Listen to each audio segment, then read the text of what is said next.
Hi, everybody. I'm Corrine, Stephen Pope's PR officer. I'm both excited and a bit starstruck to be stepping into the interviewer's chair today. Anyway, it's not every day you get to chat with a CEO, and it's definitely a challenge I'm thrilled to take on. So get ready for some incredible insights from the genius behind my Amazon guy, Stephen Pope. My Amazon guy. My Amazon guy. My Amazon guy. My Amazon Guy, the best Amazon agency in the world. Stephen Pope, the founder and CEO of My Amazon Guy. Welcome, Stephen. How are you? What's the best thing that's happened to you today? Well, I had a person send me a cold DM on LinkedIn yesterday and said, "Hey, want me to come over and measure you for some clothes?" And I'm like, "I don't know, but I've lost some weight because I've been doing jujitsu and Mhm. Muay Thai boxing." And I was like, "Can you tailor my pants?" And she's like, "Yeah, I'll come over and tailor your pants." And so, the world we live in today is just peculiar. It's really fun to see like LinkedIn and marketing and all that evolve. So, but yeah, that's the mood I'm in. I'm in the inquisitive, waiting for something exciting to happen mood, I guess. The generation today is really updated. It's a tailor kind of business, right? Yeah. Sent you Yeah, a like cold a DM. professional image consultant that probably looking over on LinkedIn for people that are, affluent but don't have time to go drive down to the shop. So I fit the bill. Right. We all know that you've built a really successful business in a highly competitive space. So, what's one unconventional strategy or approach you've used that others might not expect?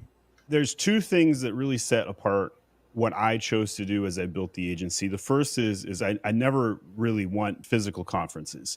And I think a lot of agencies and SaaS providers and technologies feel like they have to go to conferences and press the flesh, do a lot of physical activity. And I think this is because the agency space, especially in the Amazon agency space, is filled with extroverts. And I'm a super hardcore introvert. I love being home, which Mhm. is why I love that LinkedIn Taylor coming out to my house, which was, just, it was a like I bought just because I was fascinated with the marketing element Yes. of it. And I'm also super lazy and I want to stay home.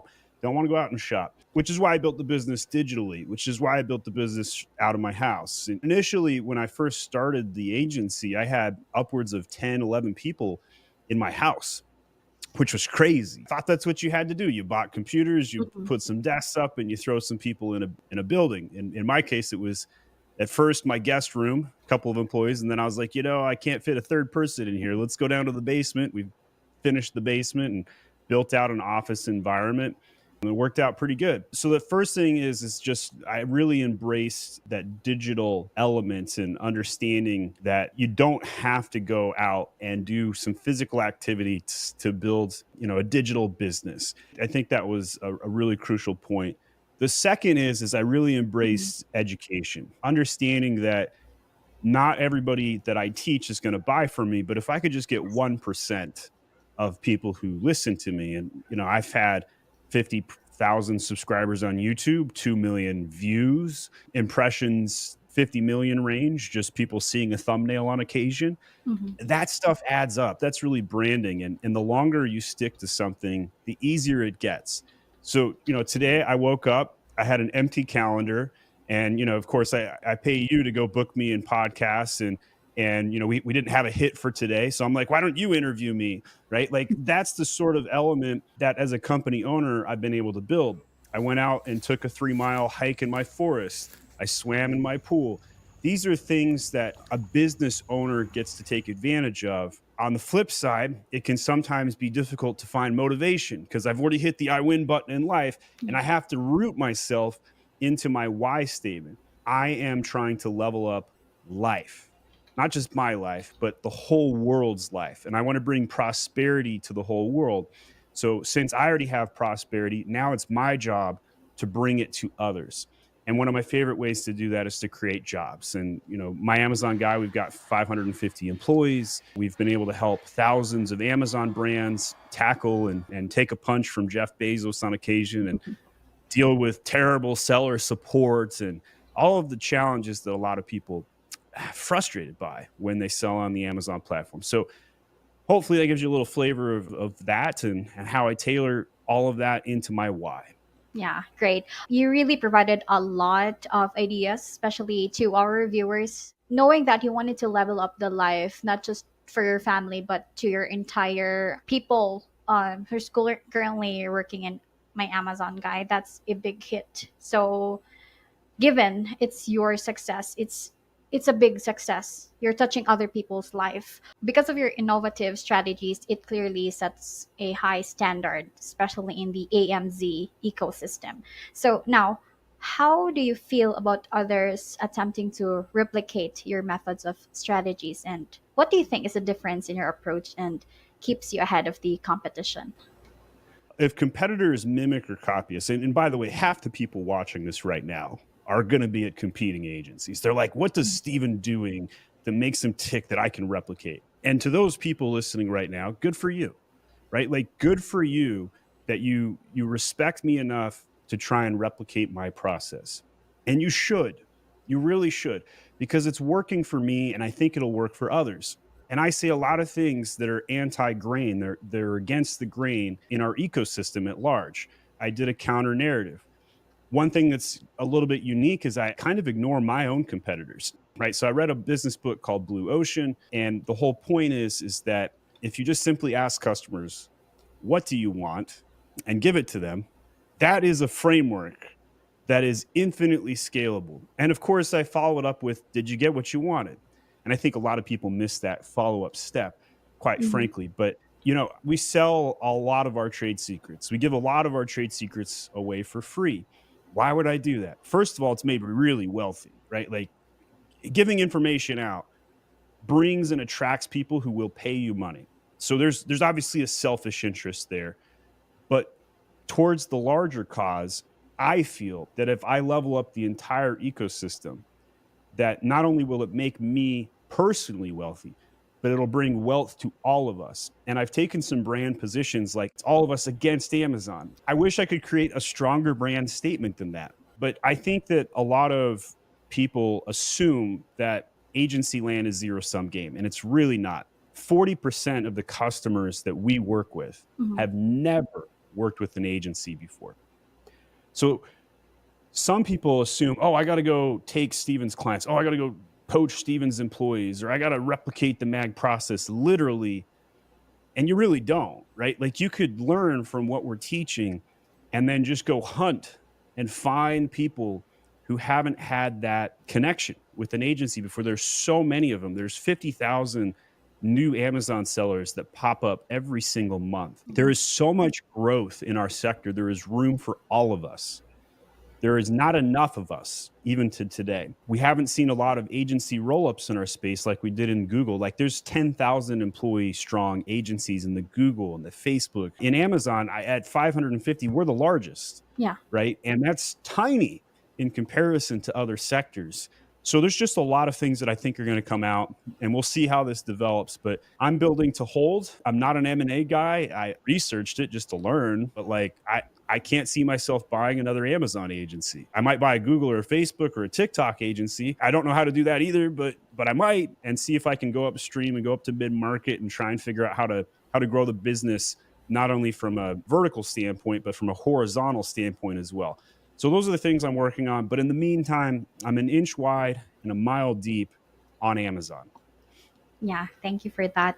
I love what you said about you ignoring your own competitors. Recently, you posted in our channel that the grass is not greener on the other side. It's greener if you water it. I get DMs from former MAG employees all the time. They went and took a higher salary, or they took a higher position, and they DM me and they're like, "Oh my gosh, I miss MAG," and I'm like, Oh, I get it, but like, sometimes you gotta leave the nest to understand. But the ecosystem that we've built is really powerful, right? Like, there's nothing like it in our sector yes. where there's 500 people in the same Slack ecosystem, constantly talking to each other, teaching each other, learning from each other. Hundreds of SOPs, a couple thousand in total, that have been built over the last 6.5 years at the fingertips. And they're constantly evolving, iterating. Like a hummingbird is my spirit animal, just kind of flapping Mhm. my wings. And quite frankly, a hummingbird looks goofy sometimes. You see it like bounce off each other, or they're jousting with each other, or they miss the flower mark, right? And that's what I feel like sometimes. Like, I don't think I get anything right the first time. Like, ever.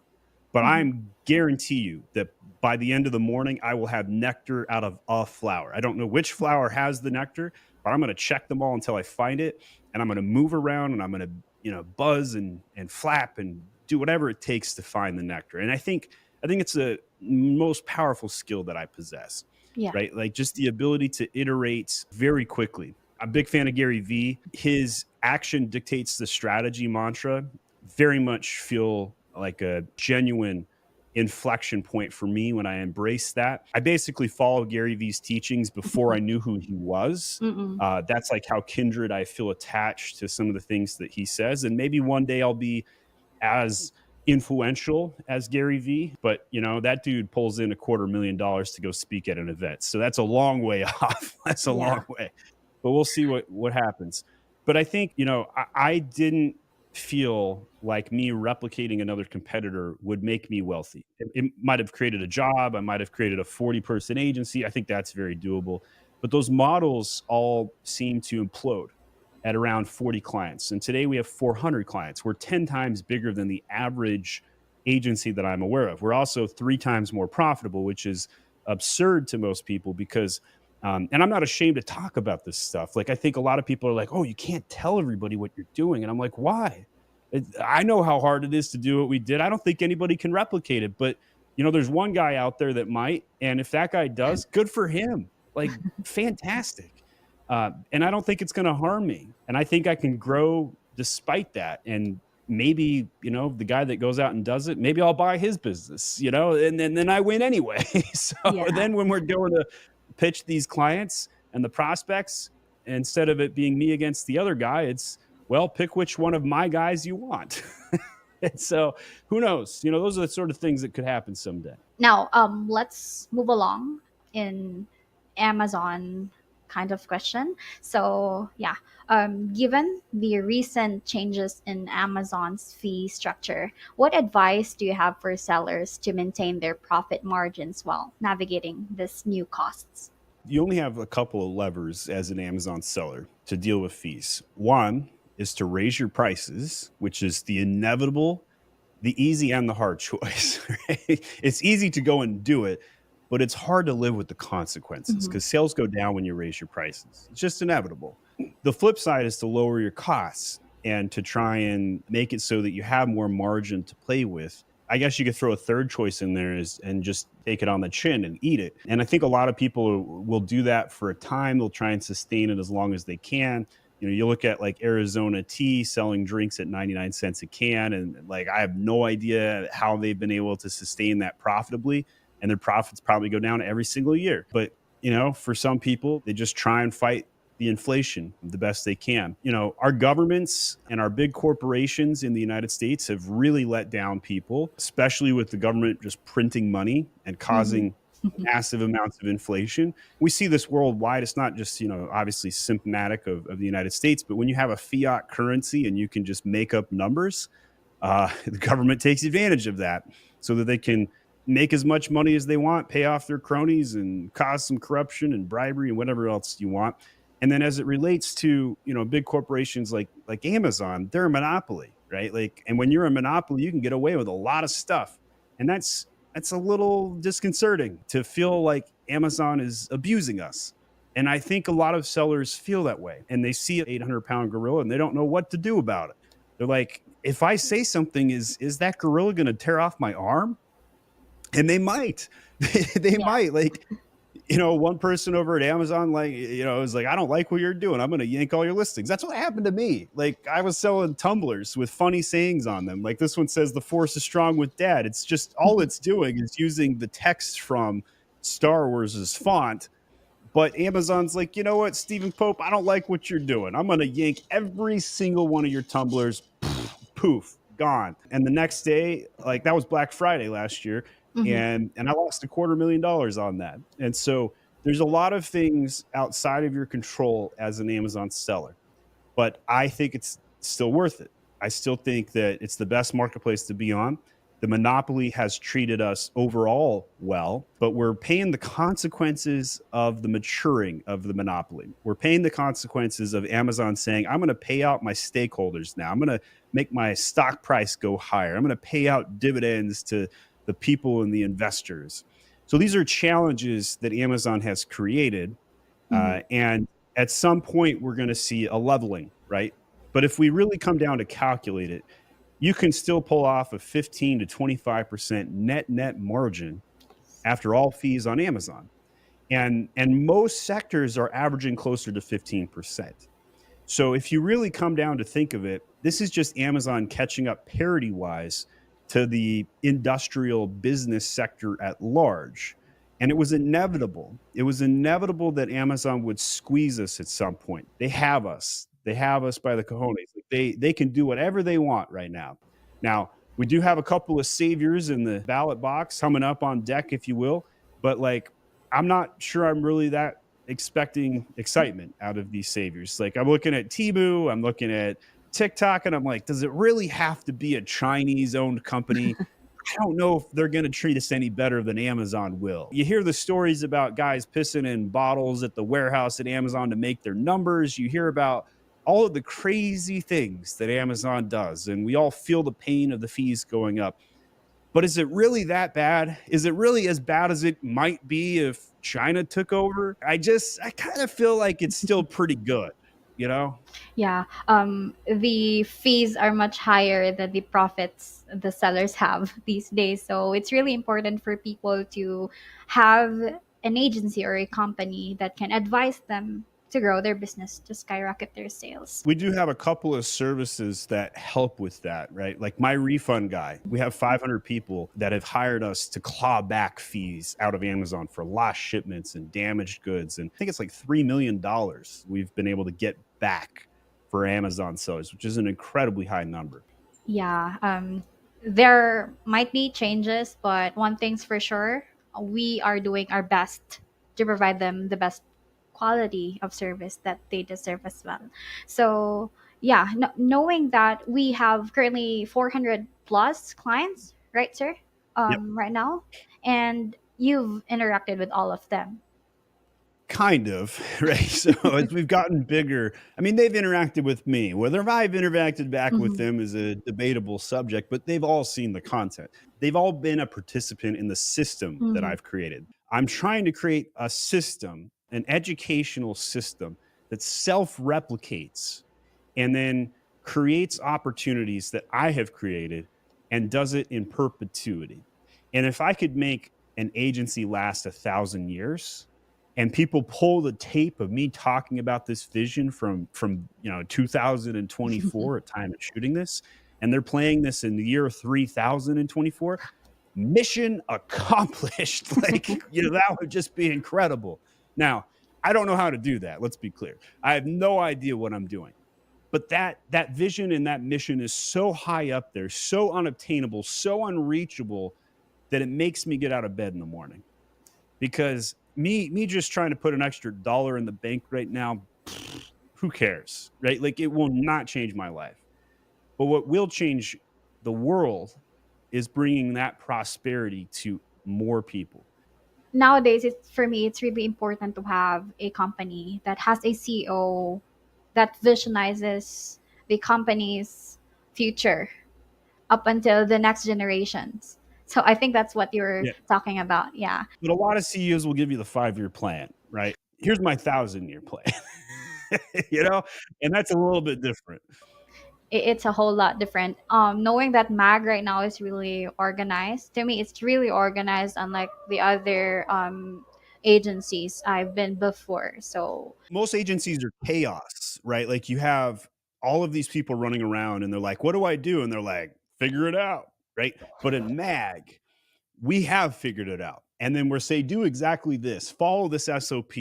And for every situation, we've documented it down. And sometimes it is difficult to know, like, okay, well, I could do this or I could do that. Which should I prioritize? And that's a little bit more debatable. But in terms of my listing went down, what do I do? Well, here's the 17 things you need to check. Or, hey, I got an angry client. What do I do? Well, here is a list of things that we commonly think that customers are angry about. start asking these questions. And based on those answers, you may want to try these steps next.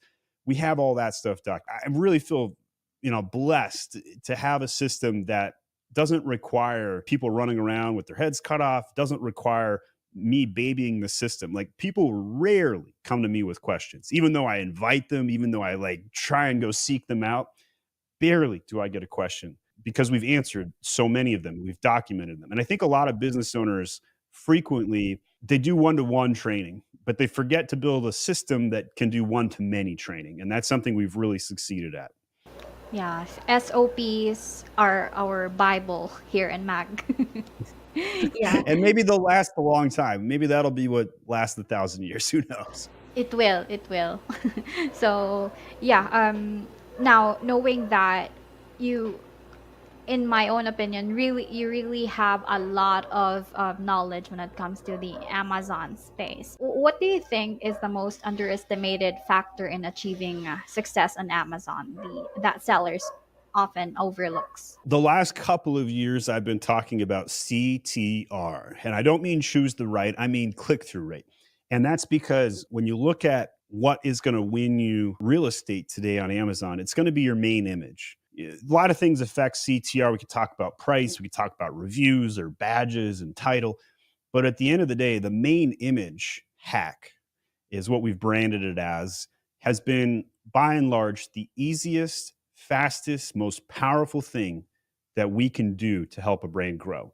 We have hundreds, if not a couple thousand use cases of this happening at this point, where we'll change a main image, we won't change anything else, and we will triple the amount of clicks a listing gets. And often the case, when you triple the amount of clicks, you often will triple the amount of sales. There's this one special example, and I'll share my screen for this, Sure. that I really like, and it's the Happy Me Journal. It's such a great example because this particular brand didn't even have A+ content when we built this out, and we were able to triple their sales immediately. So this is the example. So on the left, we have a yellow journal, and on the right, we have a kids continuation journal that's specifically for ages 6 through 12, and it has funny little characters inside of it. There's a massive difference between the two here, Yeah. right? On the left, it might be for adults. You don't even know.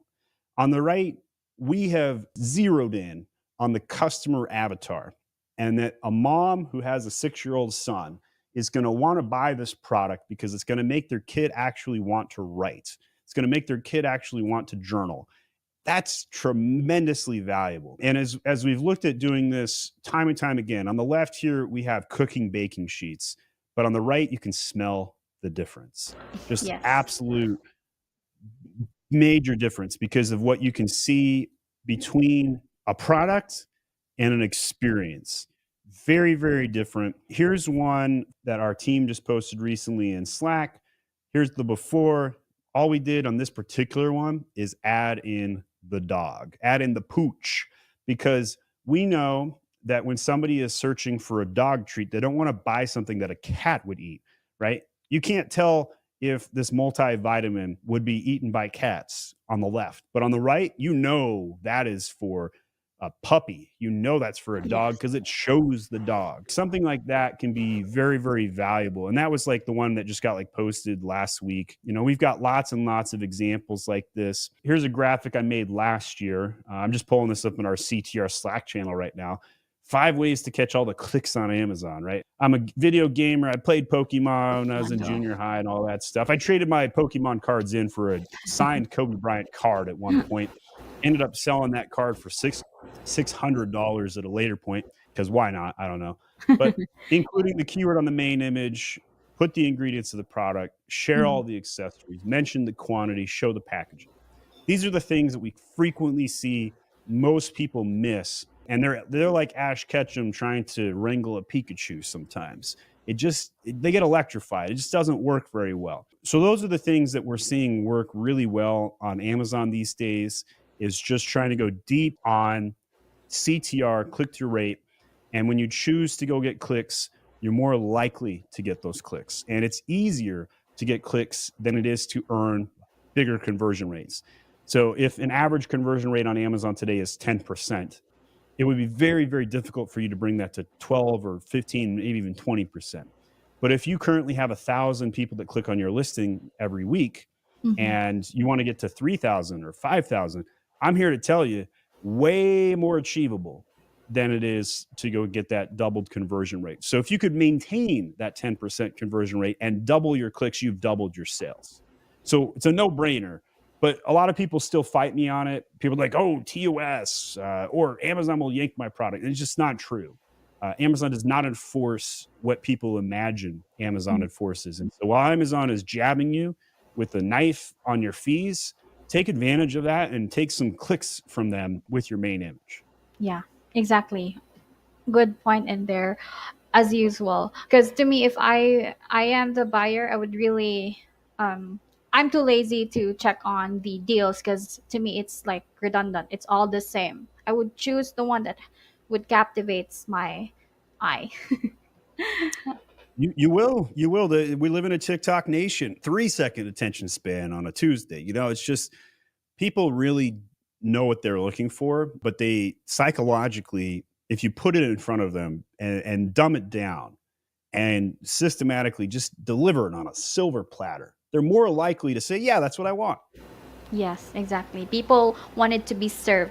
Here you go, sir. All Absolutely. I right. mean, that's why I had a tailor come to my house. Same idea. Yeah, problem solved. You wanted it to be delivered in your home because I saw that post as well by Miss Emily that you would really just like to wear your mag shirt instead of buying anywhere any brands in there. So yeah, That's what I'm doing today. Got my mag shirt on. same. You got the All missing puzzle shirt.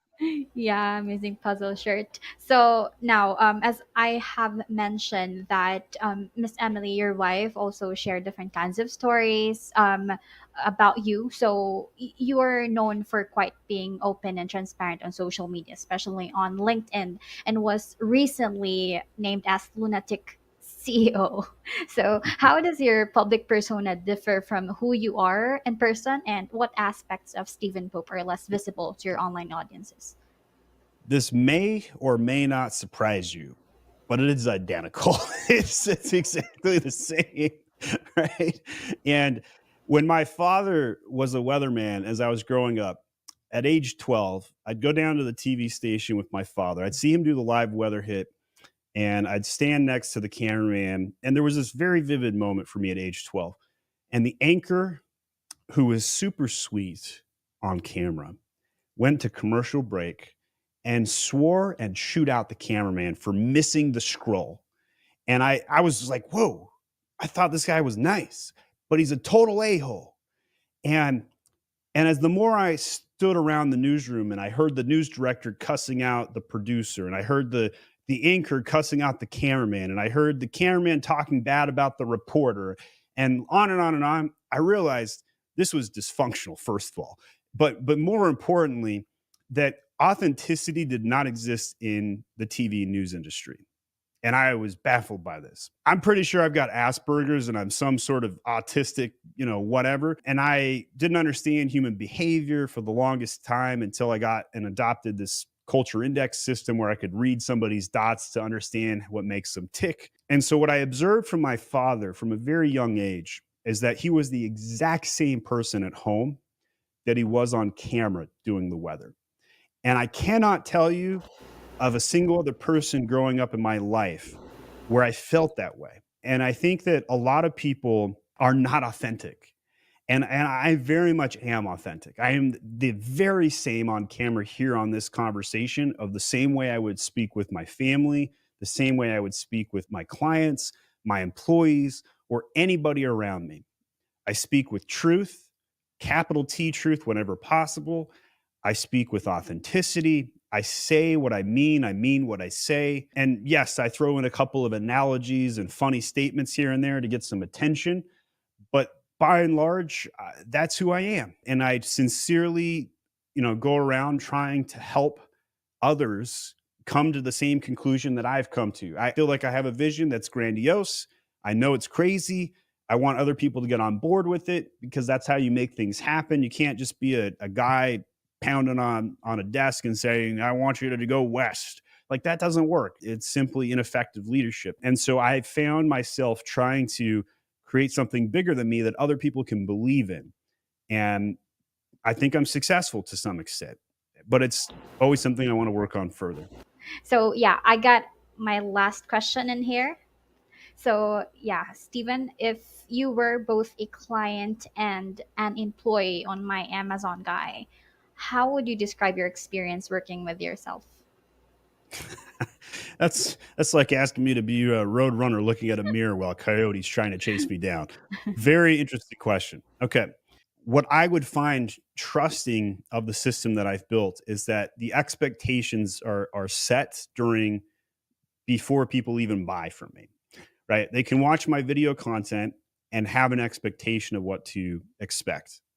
During the sales process, it feels just like the videos. After the sales process is done, it goes to onboarding. It feels just like the videos. It feels just like the entry point of where they learned about me typically. And as months pass on, they still feel the same way. That's what I've been told by hundreds of clients. I was buying Stephen Pope, but what I got was Stephen Pope's system.